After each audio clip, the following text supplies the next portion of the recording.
ओम शांति। आज 11 मार्च 2022 के बाबा के अनमोल मधुर महावाक्य सुनेंगे। और आज की मुरली में बाबा कहे, बाबा किन बच्चों पर राजी रहते हैं।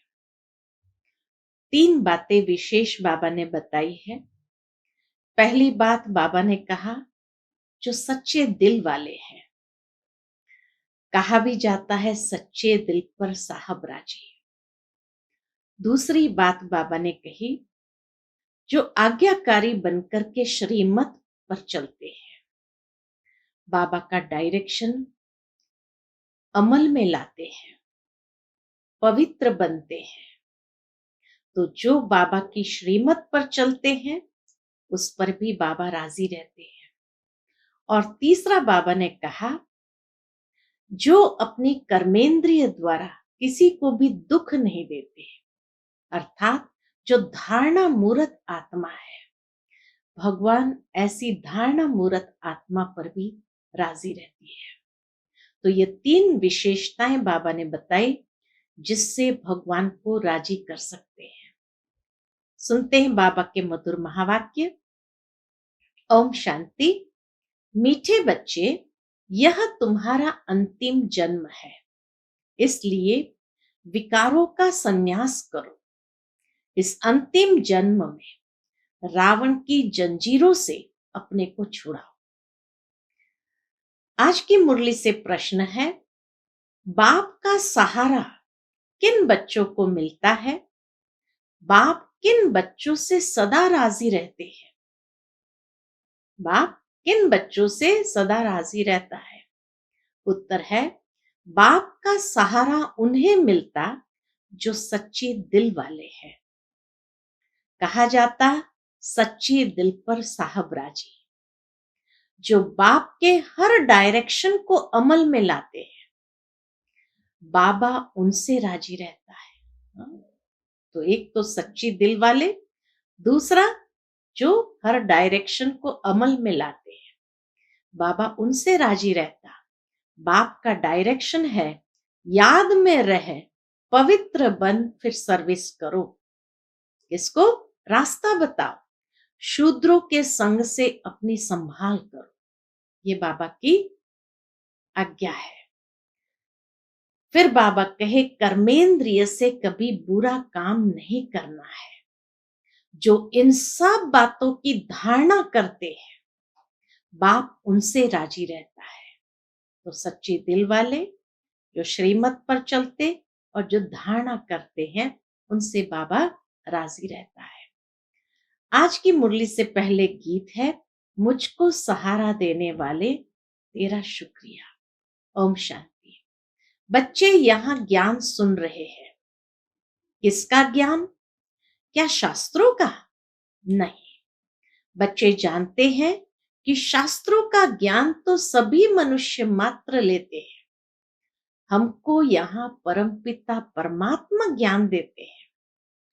कोई भी शास्त्र आदि पढ़ने अथवा अध्ययन करने वाले सन्यासी ऐसे नहीं कहेंगे कि हमको परमपिता परमात्मा ज्ञान देते हैं। वो कोई ज्ञान नहीं सुनाते हैं। कोई भी सत्संग में जाओ तो मनुष्य बैठा होगा सुनाने वाला, उनको शास्त्री जी, पंडित जी व महात्मा जी कहेंगे। नाम का ताल्लुक रखते ही है मनुष्य के साथ। यहाँ बच्चे जानते हैं, हमको कोई मनुष्य ज्ञान नहीं देते, परंतु मनुष्य द्वारा निराकार परमपिता परमात्मा ज्ञान देते हैं। साकार ब्रह्मा बाबा के द्वारा परमपिता परमात्मा ज्ञान देते हैं। यह बातें कोई भी सत्संग में नहीं सुनाई जाती है। भाषण करने वालों की बुद्धि में भी यह बातें नहीं हो सकती। हमको भी जो ज्ञान दे रहा है वह कोई मनुष्य व देवता नहीं है, बल इस समय देवी देवता धर्म नहीं है। फिर भी ब्रह्मा विष्णु शंकर सूक्ष्म वतनवासी जो है, उन्हों का तो नाम गाया जाता है। लक्ष्मी नारायण आदि ये सब है दैवी गुण वाले मनुष्य। इस समय सब है आसुरी गुण वाले मनुष्य। कोई भी मनुष्य नहीं समझते कि हम आत्मा है। फलाने द्वारा परमात्मा हमको ज्ञान दे रहे हैं।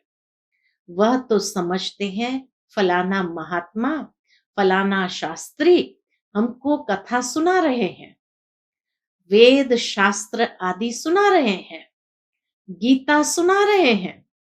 बाप कहते हैं मैं तुमको ऐसे शास्त्रों की बातें सुनाता नहीं हूं। कोई कथा नहीं सुनाते, बाबा ऐसे शास्त्रों की बातें नहीं सुनाते।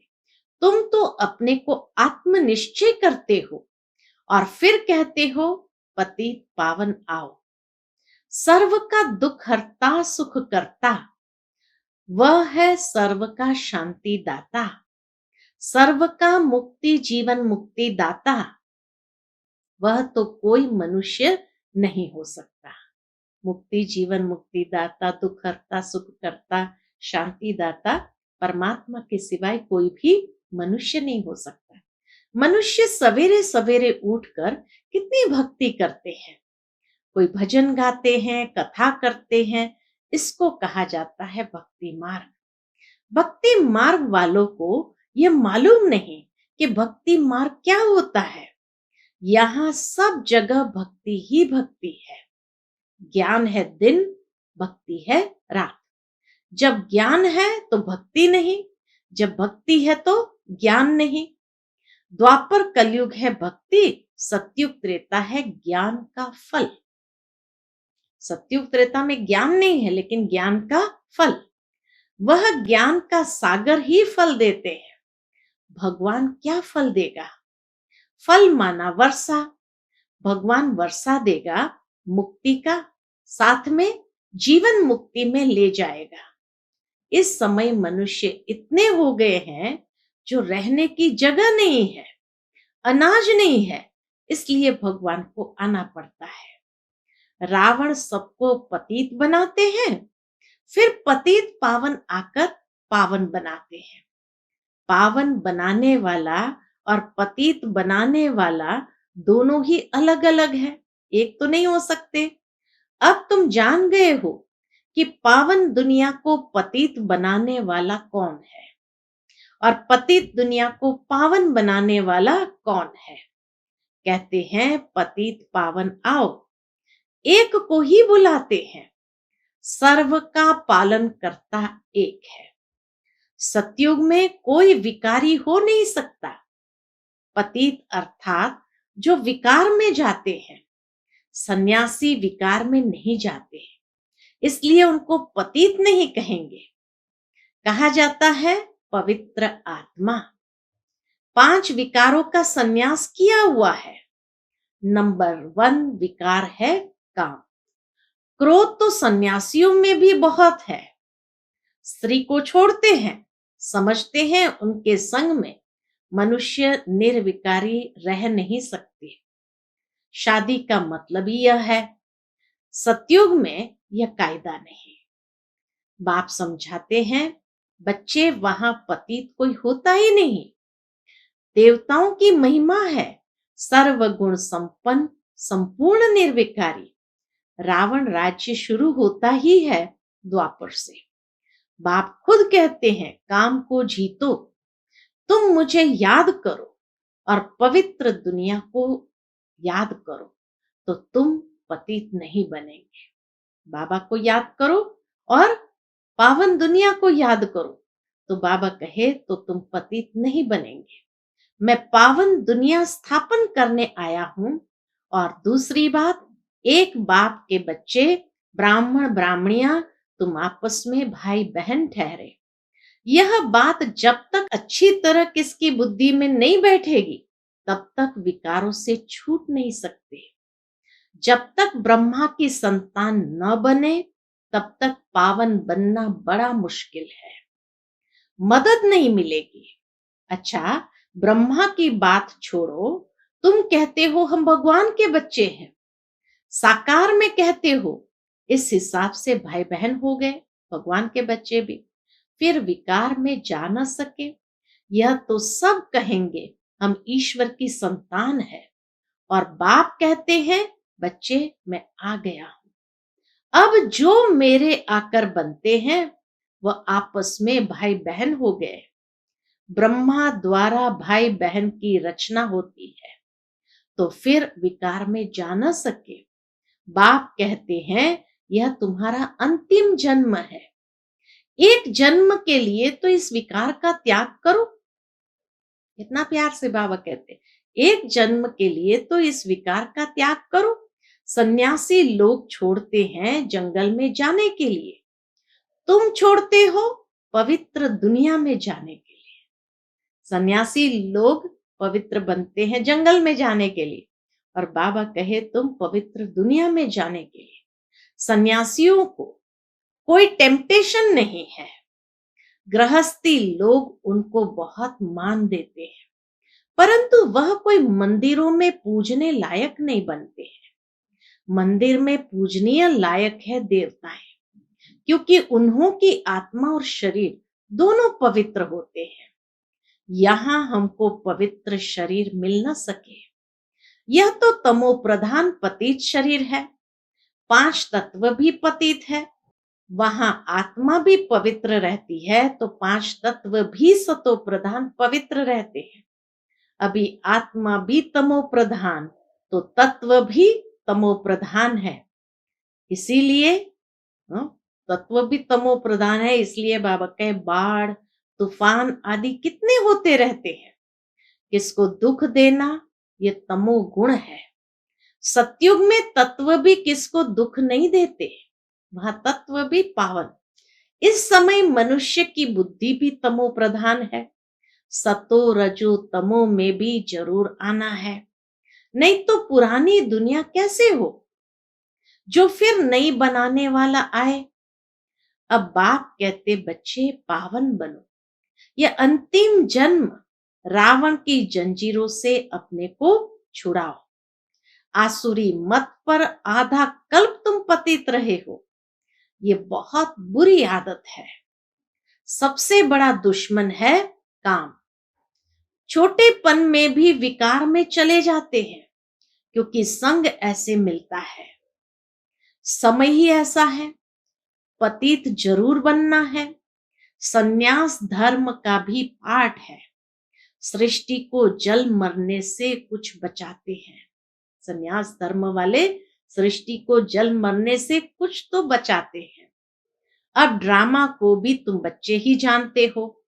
भल कहते हैं क्रिश्चियन धर्म को इतने वर्ष हुए, परंतु यह नहीं जानते कि क्रिश्चियन धर्म फिर खत्म कब होगा। कहते हैं कलयुग को अभी 40,000 वर्ष चलना है, तो क्रिश्चियन आदि सब धर्म 40,000 वर्ष तक वृद्धि को पाते रहेंगे। अगर वो कहते कलयुग को भी 40,000 वर्ष है, तो अब 5,000 वर्ष में ही जगह पूरी नहीं रही, इतना पॉपुलेशन हो गया, तो 40,000 वर्ष में पता नहीं क्या हो जाए।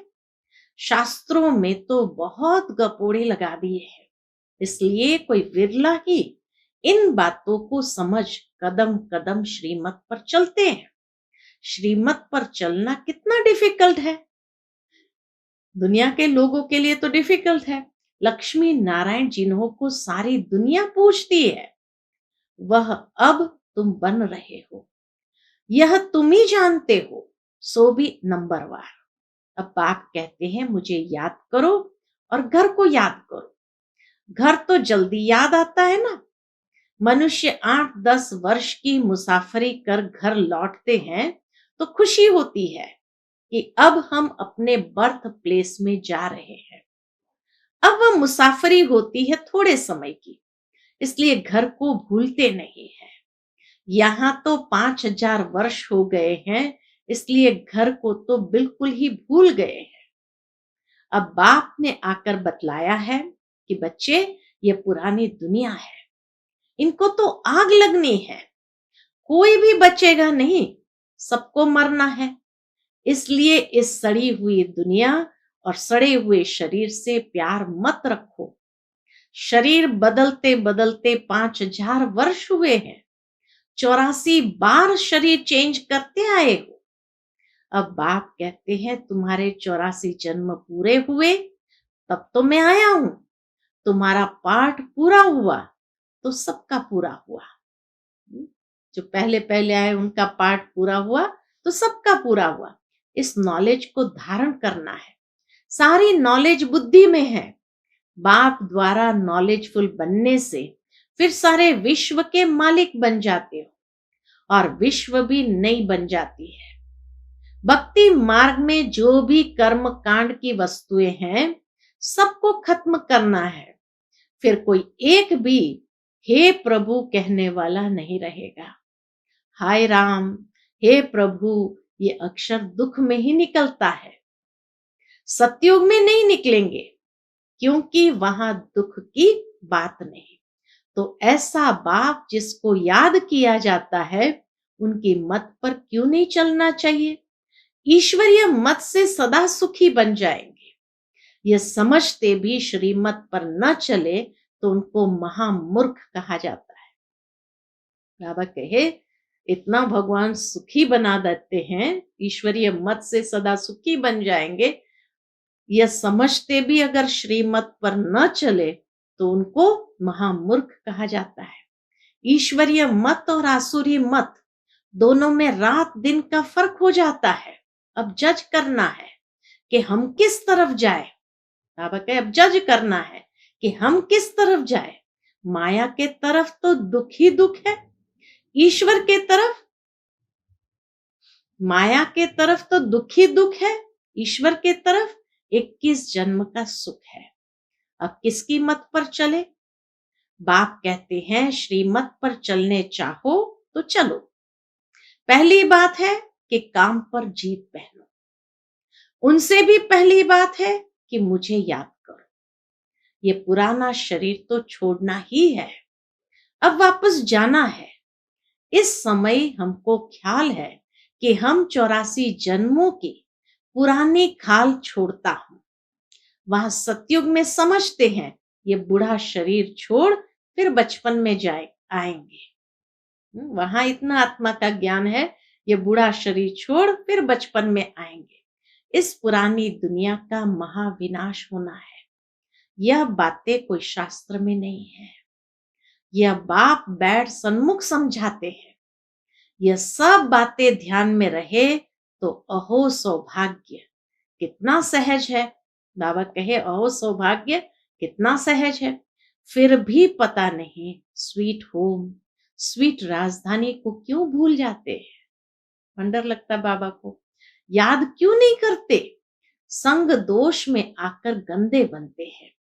बाबा कहते हैं बच्चे गंदे विकल्प बहुत आएंगे परंतु कर्मेंद्रिय से कोई काम नहीं करना। ऐसे नहीं विकर्म करके फिर लिखो बाबा ये विकर्म हो गया क्षमा करो।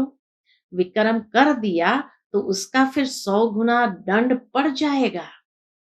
एक तो न बतलाने से दंड पड़ जाए, इस समय पता पड़ता है कि अजामिल कौन बनता है। जो ईश्वर की गोद लेकर फिर विकार में जाते तो सिद्ध होता है कि ये बड़ा अजामिल पापात्मा है जो विकार बिगर रह नहीं सकते। बाइस्कोप सिनेमा सबको गंदा बनाने वाला है। तुम्हें कोई भी विकार से दूर भागना चाहिए। ब्राह्मण है निर्विकारी तो संग भी ब्राह्मणों का चाहिए। शूद्रों के संग में दुखी होते हैं। शरीर निर्वाह अर्थ तो सब कुछ करना ही है परंतु कर्मेंद्रिय से कोई विकर्म नहीं करना चाहिए। हाँ, बच्चों को सुधारने के लिए समझाना है। कोई ना कोई युक्ति से हल्की सजा देनी है। रचना रची है तो रिस्पॉन्सिबिलिटी भी है। कितना बाबा प्रैक्टिकल हमें बनाता है। उन्हों को भी सच्ची कमाई करानी है।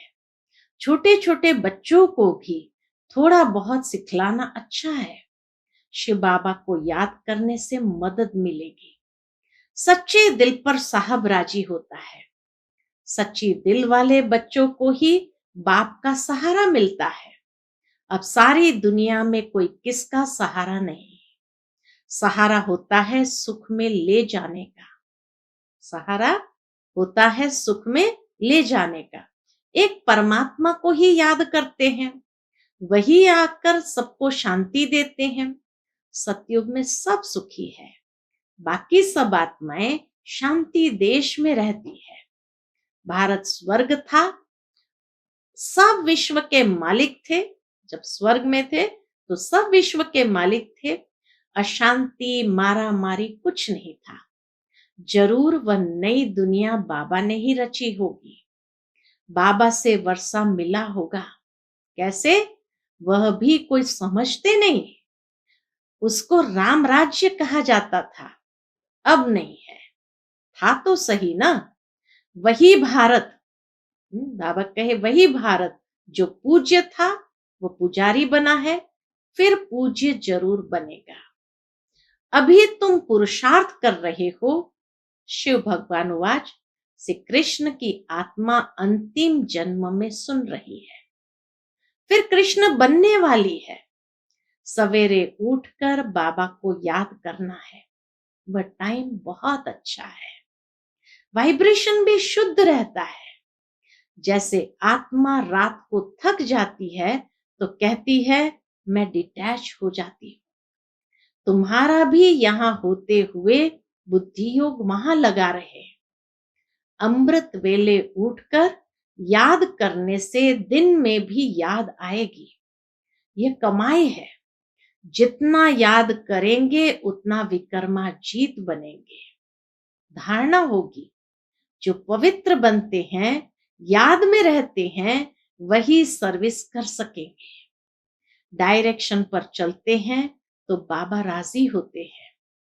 पहले सर्विस करनी है, सबको रास्ता बताना है। योग का रास्ता बताने के लिए भी ज्ञान देंगे ना।